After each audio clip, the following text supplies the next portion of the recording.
L'intemporalité veut dire les circonstances peuvent changer, le temps peut changer, mais nous, nous continuerons toujours à produire des fruits.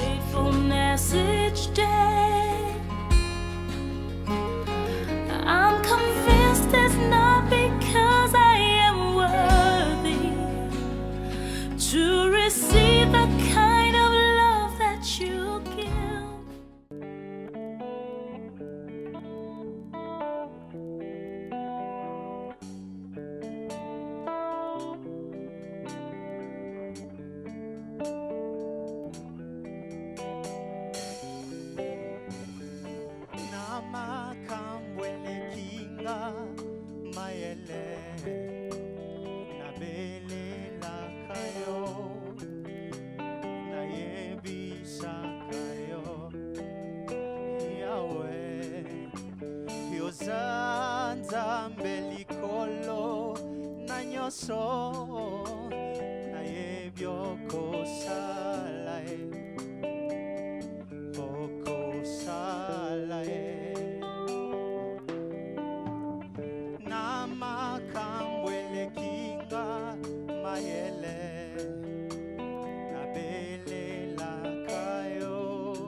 lokola mwana, enfant prodigue, Yahweh, tu m'as pas délaissé.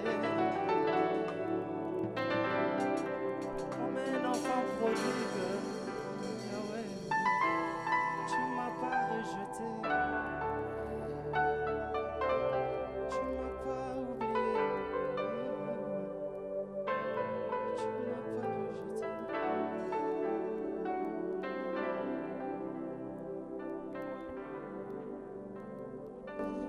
Merci Seigneur, Dieu Tout-Puissant, au nom de Jésus, nous te sommes infiniment reconnaissants. Nous disons Amen en acclamant le Seigneur, que Dieu vous bénisse.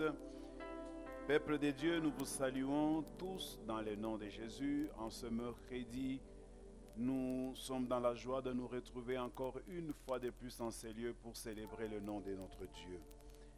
Nous sommes, si ma mémoire est bonne, aujourd'hui, mercredi, le 15 juillet, et nous vous saluons de là où vous êtes, de partout, au nom de Jésus. Nous avons un texte que nous allons lire, c'est dans Ésaïe chapitre 28, le verset 23 à 24. Nous lirons Ésaïe chapitre 8, verset 23 à 24. Nous lisons la parole du Seigneur au nom de Jésus. Mais les ténèbres ne régneront pas toujours sur la terre où il y a maintenant des angoisses. Si les temps passés ont couvert d'opprobre les pays des Zabulon et les pays de Nephtali, le temps à venir couvriront de gloire la contrée voisine de la mer au-delà du Jourdain, le territoire de gentils. Parole du Seigneur. Le thème de ce matin, ou plutôt de cet après-midi, nous l'avons intitulé « Dieu n'a jamais été vaincu ». Je répète encore le thème « Dieu n'a jamais été vaincu ». Bien-aimés dans le Seigneur, on ne le dit pas parce qu'on est fanatique de Dieu. On ne le dit pas parce qu'on l'a entendu quelque part. On le dit parce qu'il y a beaucoup de choses qui le prouvent. La première chose qui prouve que Dieu n'a jamais été vaincu, c'est la parole de Dieu, la Bible. Et la deuxième chose qui prouve que Dieu n'a jamais été vaincu, c'est la vie de tous ceux-là qui ont donné leur vie au Seigneur Jésus et qui sont devenus des vainqueurs. Et la troisième chose qui pousse à croire que Dieu n'a jamais été vaincu, c'est la vie de celui qui me suit et ma vie à moi. Nos vies sont en train de témoigner que réellement et définitivement, Dieu n'a jamais été vaincu. Bien-aimés dans le Seigneur, pendant que je parle, certainement certaines personnes peuvent se dire, si réellement Dieu n'a jamais été vaincu, comment se fait-il que dans ma vie, il y a des situations compliquées alors que j'ai déjà donné ma vie au Seigneur? Qu'est-ce qui se passe dans ma vie? Il se passe dans ta vie peut-être une chose que tu dois encore réparer. Parce que dans l'église, nous avons trois types de personnes. Il y a les gens qui viennent à l'église parce que tout le monde va à l'église. Ces personnes-là estiment qu'ils sont aussi bénéficiaires de toutes les choses qu'ils entendent à l'église. La deuxième catégorie des gens qui vont à l'église, c'est des gens qui viennent à l'église parce que si je ne veux pas à l'église, les gens vont penser que moi je suis le sorcier ou je suis l'homme le plus mauvais. Ou même, je vais à l'église par engouement, parce que bon, c'est la mode. Ça, c'est la deuxième catégorie. Il y en a beaucoup aussi qui se retrouvent. La dernière catégorie des gens qui vont à l'église, elle est composée plutôt de personnes qui ont fait une expérience personnelle avec Dieu, qui l'ont reçu dans leur cœur, qui l'ont rencontré dans leur vie et qui aujourd'hui seront d'accord avec moi que Dieu n'a jamais été vaincu. Si vous qui m'écoutez, vous faites partie des deux premières catégories, c'est une possibilité que le Seigneur vous donne pour rejoindre la troisième catégorie, celle des personnes qui ont réellement reçu le Seigneur Jésus dans leur vie et qui ont rencontré le Seigneur dans leur marche. Souvenez-vous de Saul de Tarse. Il était perdant, mais quand il a rencontré le Seigneur sur le chemin les chemins d'Emmaüs, sa vie a changé. Il est devenu Paul le conquérant, Paul l'évangéliste, Paul le docteur. Il est devenu tous les attributs que vous pouvez envier parce qu'il a rencontré quelqu'un. Bien-aimés dans le Seigneur, j'ai constaté que même si nous l'avons rencontré, ce n'est pas définitivement une garantie pour que nous soyons du côté des vainqueurs. Parce qu'il y a une différence. Quand je dis Dieu n'a jamais été vaincu, mais un homme peut être vaincu. Moi, je peux être vaincu, mais Dieu n'a jamais été vaincu. Alors, il peut arriver qu'un homme veut vivre aussi cette déclaration selon laquelle Dieu n'a jamais été vaincu. Alors il se dit, mais si Dieu n'a jamais été vaincu, à quoi cela nous sert? Cela nous sert au fait que si lui n'a jamais été vaincu, il fait de nous des plus que vainqueurs. Parce que là où lui il a vaincu, nous sommes plus que vainqueurs. Alors maintenant, comment arriver peut-être à vivre cette vie-là?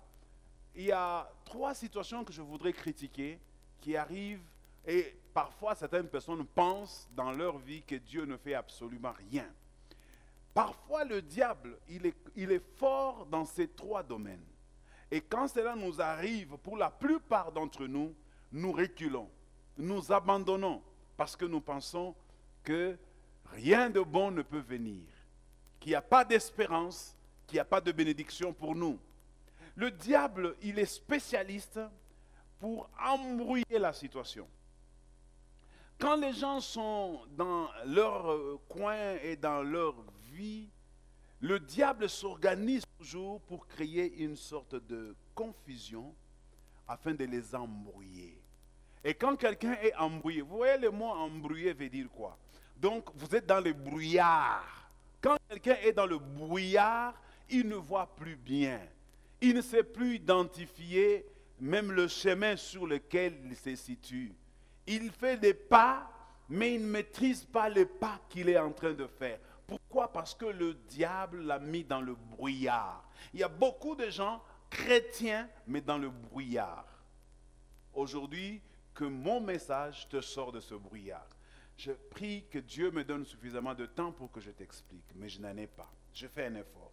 Deuxième type de manifestation que le diable peut faire dans la vie des gens. Il sait que cet homme est un chrétien, il est en train de suivre Dieu, il fait tout ce que Dieu demande, mais le diable est capable de le retarder. Donc dans le parcours, dans la recherche de Dieu, le diable peut te retarder. Et la troisième catégorie ou type de personnes, de manœuvres que fait le diable, il est également capable de te détourner. Détourner et retarder, c'est différent. Retarder, c'est quelqu'un qui est en retard. Je vais vous donner 3 exemples rapidement pour que nous puissions passer. Regardez les enfants d'Israël quand ils ont quitté l'Égypte. Ils arrivent dans le désert. Le diable a commencé par les embrouiller. Il les a embrouillés comment? Il est venu, il a mis dans la tête de quelques personnes en voulant leur dire que Moïse n'est pas extraordinaire, vous êtes aussi des serviteurs de Dieu. Ce que Dieu fait avec lui, il peut aussi le faire avec vous. Et l'orgueil est entré dans ces gens-là. Ils ont dit, Moïse, penses-tu que tu es le seul ou la seule personne à qui Dieu peut parler? Nous sommes aussi au service de Dieu, Dieu peut nous parler.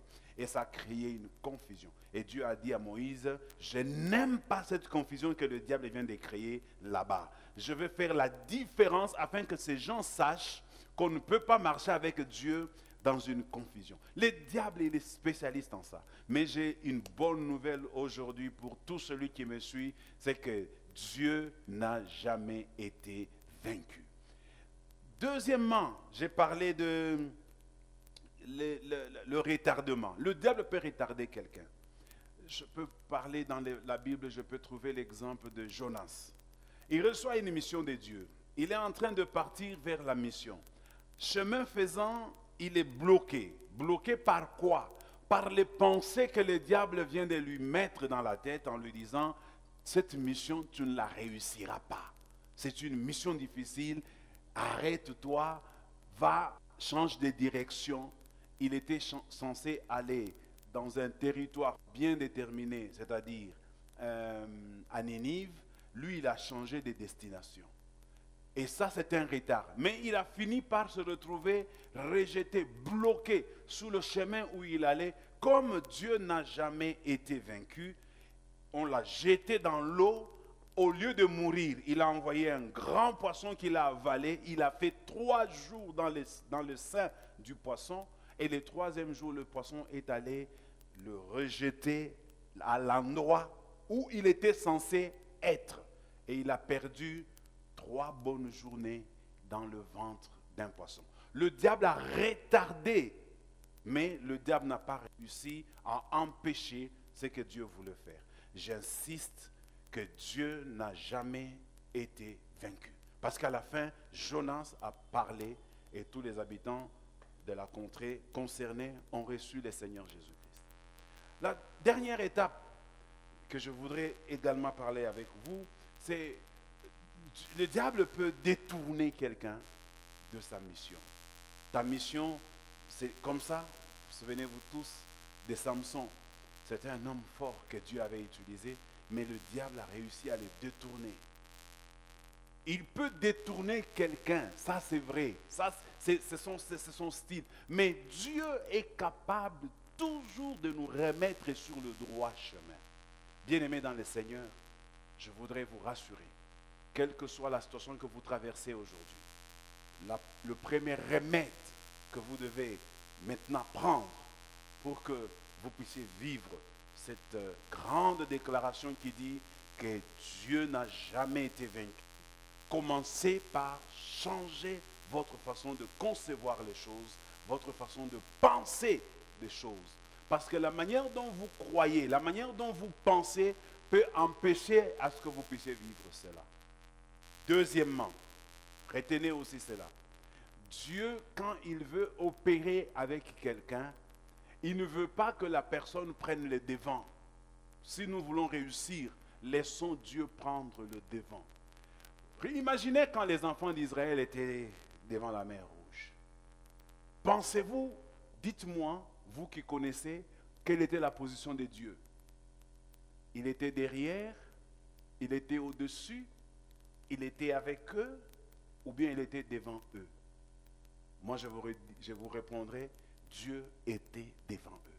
Qu'est-ce qui a fait que la mer Rouge se soit reculée? C'est parce que la mer Rouge a vu son Créateur venir en marchant et la mer reculée et a laissé le passage. C'est comme ça que Dieu a dit à Moïse, pourquoi vous avez peur? Parle aux enfants d'Israël qu'il marche, tout simplement parce que lui savait qu'il était devant en train de marcher. C'est comme ça que David, ayant compris cela, il a dit, la parole de l'Éternel est une lampe à mes pieds. La parole de l'Éternel me précède là où je dois mettre mon pied. Bien-aimés dans le Seigneur, si nous faisons cela, la vie de plusieurs personnes va changer. Laissons Dieu prendre les devants. Laissez Dieu contrôler tout ce que nous faisons.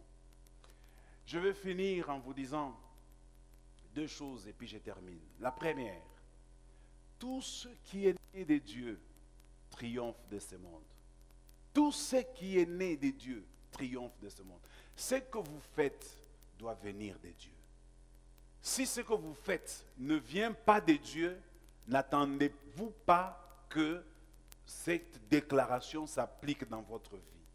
Vous êtes en train de poursuivre un chemin bizarre, un chemin je ne sais qui vient d'où, un chemin que Dieu ne connaît pas, et vous aussi vous déclarez que Dieu n'a jamais été vaincu. Là, vous allez vivre un échec. Si vous voulez que dans votre vie aussi vous puissiez dire un jour que Dieu n'a jamais été vaincu, commencez par faire ce que je vous dis. C'est-à-dire, faites ce qui est né de lui. Faites ce qui vient de lui. Tout ce qui est né de Dieu triomphe de ce monde. La dernière chose que je vais vous dire, là je vais m'adresser à l'église par rapport à toute la situation que nous traversons aujourd'hui. Vous savez qu'aujourd'hui, j'étais dans ma méditation. Je me disais, waouh, qu'est-ce que le diable a fait à l'église? Qu'est-ce que le diable a réussi à faire? Mais j'ai senti une voix que Dieu m'a envoyée, qui a touché mon cœur et qui a pénétré mon cœur et qui m'a dit, Dieu n'a jamais été vaincu. Quel que soit ce que le diable fait, le diable est perdant. Il ne va pas réussir. Alors Dieu m'a donné un passage biblique avec lequel je termine mon intervention de ce soir. Il m'a dit, sur cette pierre, je bâtirai mon église et les portes du séjour de l'enfer ne prévaudront point contre elle, contre mon église. C'est-à-dire, toutes les portes du diable, même si on les ouvrait en même temps, elles ne peuvent pas vaincre l'église de Dieu. C'est comme ça que je dis à l'église de Dieu, Dieu n'a jamais été vaincu. Un jour viendra, je continue toujours à faire cette promesse, nous nous retrouverons, nous reviendrons en ces lieux, nous célébrerons le Seigneur, parce que Dieu n'a jamais été vaincu. Même si on forme de complots, qu'on le forme aux États-Unis, qu'on le forme en Afrique, qu'on monte même au ciel s'ils veulent, qu'ils descendent même en dessous de l'eau, qu'ils retiennent cette parole. Dieu n'a jamais été vaincu. Vous pouvez peut-être embrouiller les gens qui sont sous la terre. Vous pouvez peut-être les retarder par rapport à ce qu'ils étaient en train de poursuivre. Vous pouvez peut-être les détourner de leur objectif. Mais retenez ceci. Dieu n'a jamais été vaincu. Il nous donnera la victoire. Croyez-moi. La victoire appartient à ceux qui appartiennent à l'Éternel. Peuple de Dieu, que Dieu vous bénisse. Nous sommes dans la joie.